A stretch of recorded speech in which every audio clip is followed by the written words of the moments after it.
DJI is not going to push remote ID onto your DIY system.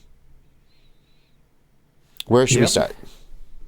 Well, I mean, that basic statement probably needs to be said. We've heard some confusion recently that DJI is, that it is possible that DJI would essentially take the DIY units out there, in particular, the Air units and Vistas and the O3 units on newer goggles, and they would lock out them without having remote ID access. Mm-hmm. So essentially the idea would be like, if you activate in, the US and you're in FCC, then you wouldn't get any video until you plugged, your matching goggles into your phone, synced up with your phone, got GPS information, and then it unlocked to show that you were using remote ID properly.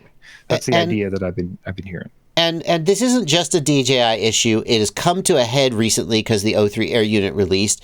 Every time some new product has come out, I hear people asking, does it have remote ID in it? Does it have remote ID in it?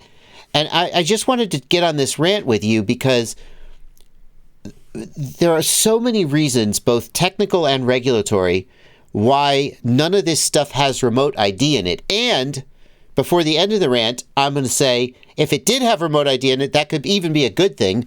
But hold on. When does a piece of technology have to have remote ID in it, Blunty? If you're selling a standard remote ID drone is basically the only requirement. So DJI, Hallelujah. After the date, I think the date is in December sometime where they pushed it to you. But essentially, after a certain date, then nobody can sell a drone that doesn't do remote ID out of the box, that doesn't have that standard remote ID functionality out of the box. Right. So we're talking about fully functional drones doing what's called standard remote ID, like the DJI Mavic, the Mavic Mini, a Skydio drone, a Parrot Bebop, I don't know, and any FPV bind and fly that was delivered fully assembled and functional. So yeah, an iFlight Evoke. However, by simply removing any part of the drone, so it is no longer a fully functional, so take the receiver out, take the camera out, now it's no longer a fully built drone and no longer required to have standard remote ID in it. I'll just say for argument's purposes, camera doesn't matter because FPV isn't a requirement to do remote ID. Oh, you're right. Yeah, which is all the more reason this doesn't make sense to lock out your video if you don't have remote ID, but I digress. Yeah. Okay, so also, you could use the DJI FPV system on a ground vehicle. Right. So on a pole, there is no legal regulatory requirement that a video transmitter stop functioning if it doesn't have some kind of awareness of your location, right? In the USA, at least, and that's what remote ID is, that requirement only exists that the drone refused to take off if remote ID isn't remote IDing.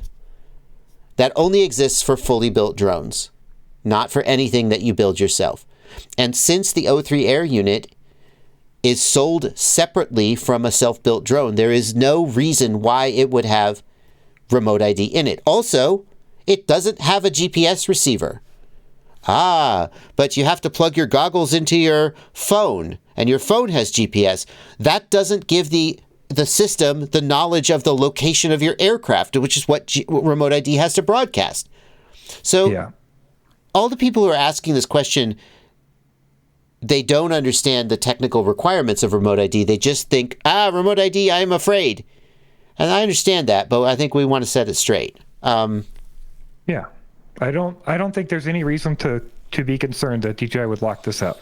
One option that could be possible is in some world, DJI certifies the O3 Air unit. Again, we don't even know if this will be technically possible, but it's assumed it might be.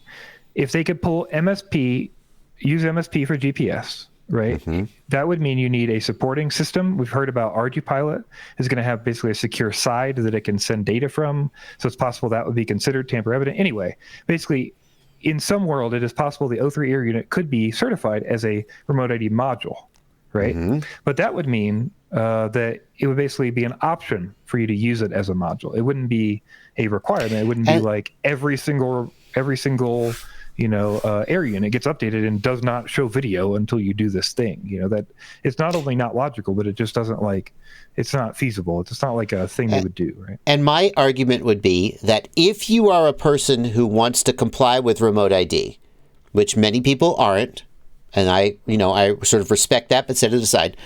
If you're a person who wants to comply with remote ID, then if DJI were to build remote ID into the air unit, they're basically giving you a remote ID transceiver for free. So say thank you. Right. But they haven't done that. Yeah, if anything, it'll be optional. It's not going to be forced on you, and it'll be a bonus for you to use if you were so inclined to do that. Yeah. So just to be clear, is it technically possible that DJI could write firmware so that if the air unit didn't have a GPS signal from the flight controller, then the air unit would refuse to function? Yes. Is it technically? There are lots of things that you could technically do with a small computer. That would be an awful business decision for them. There is no motivation. Everyone would just be mad at them and not buy their stuff. And there's no regulatory requirement that they do anything like that. And there's no indication that they intend to do that. I would also point out that maybe 6 months to a year ago, I would have felt better about agreeing with you about DJI locking things out without point. But now we've seen basically the polar opposite of that, which is we've seen forward compatibility in V2 goggles, and we've seen backwards compatibility in goggles too. It's like a company who's doing the opposite of locking you out from their hardware and blocking you from using things. That's the way I would look at that. So. Yeah. So everyone is sort of scared of remote ID and worried that they're going to buy a piece of hardware and then it's going to stop working and not let them fly. And I understand that anxiety, but people making statements of fact like, don't buy the goggles too because they have remote ID in them. That sentence doesn't even parse. Right. And the person making that statement doesn't understand the technical requirements and capabilities and so forth. They just don't understand how remote ID works, in my opinion. That's the rant. Anything else we need to rant there? You got any more rant in you? I know. I think that about summarizes it. I think, ultimately, if you're buying a pre-built drone with everything together, including the receiver and everything, and you can fly it out of the box, then that drone is where you're going to be worried about remote ID and lockouts and not be able to fly and all those kind of things. Yes. In any other case, you should not be worried about that, as any company would never want to do that on purpose. They'll be avoiding it if possible. And as we talked about before, it just doesn't make sense. So. Right. It means that their hardware is, if a company were to do that, it would mean that their hardware is less valuable and less desirable to their customers. The only reason a company would do that is because the law requires them to, and they'll get fined if they don't do it. And at this point, the law doesn't require that, and companies are explicitly going out of their way to sort of not loophole. Loopholes are comply. They're not avoiding the law. You're complying with the law when you take advantage of a loophole. Nevertheless, we see companies actively trying to avoid this situation. So the idea that they would intentionally force it on you just doesn't make sense. So, all righty. We got one more. We got one super chat in the whole live stream. Thank you, Gin Tonic FPV, for $7 Canadian. In 5 years, hundreds of military drone grunts will be popping an SD card off the goggles above their nose before debrief. Lots of FPV drones and stuff in the military. You're not wrong. Okay, that is going to wrap us up. Let's do one more. Let's do one more meme as a palate cleanser before we close out. Okay.